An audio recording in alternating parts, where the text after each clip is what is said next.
Hey everybody, this is Tracy here with another edition of A View from Tracy's Point, and the jury has reached a verdict in the case of the United States versus Robert Sylvester Kelly.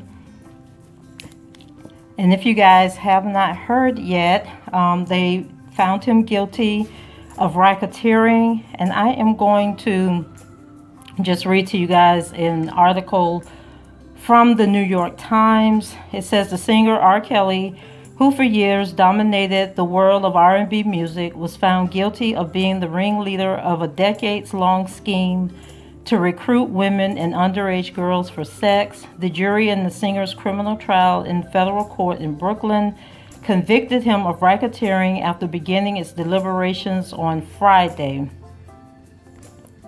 The high-profile trial was the first of the Me Too era, where a large majority of the defendants' accusers were black women, and the trial was widely seen as a test of the inclusivity of the broader movement to hold powerful men accountable for sexual misconduct. For Mr. Kelly, the verdict represents the first criminal consequence after decades of murmurs and accusations of sexual abuse and other misbehavior.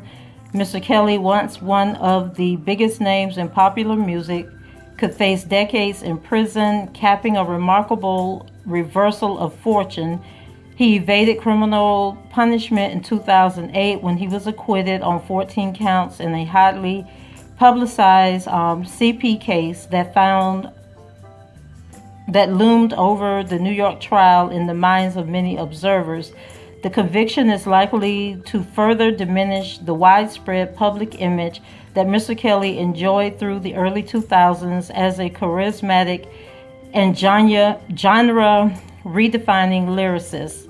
The persona began to collapse in the public eye as his conduct came under new scrutiny at the height of the Me Too movement.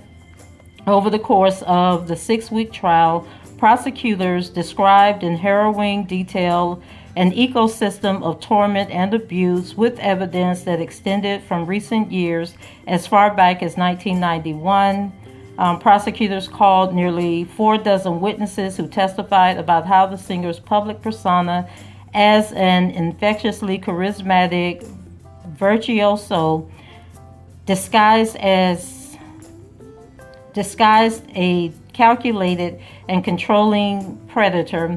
The witnesses included 9 women and 2 men who accused Mr. Kelly of abuse or other misconduct, and 8 of Mr. Kelly's former employees. The singer's lawyers, homing in on minor changes in aspects of witnesses' stories over time, sought to convince the jurors that any sexual activity involving him and his accusers was consensual and that the accounts of abuse and misconduct had been fabricated.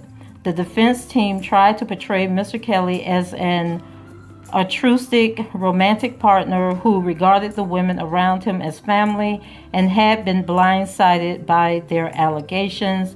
But the 7 men and 5 women on the jury ultimately decided with the government.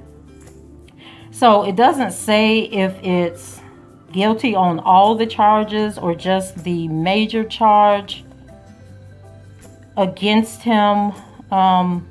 I definitely feel that there is definitely grounds for appeal on some of this, because as we covered this case and sat through the case, there were like so many inconsistencies in these stories that were being told. And so I just want to bring you guys this breaking news, and I will follow up with more information on the exact breakdown of the verdict. Go ahead, leave your comments below, rate the video, and subscribe to the channel if you haven't done so already. And until the next time, I shall talk to you guys later. Bye-bye.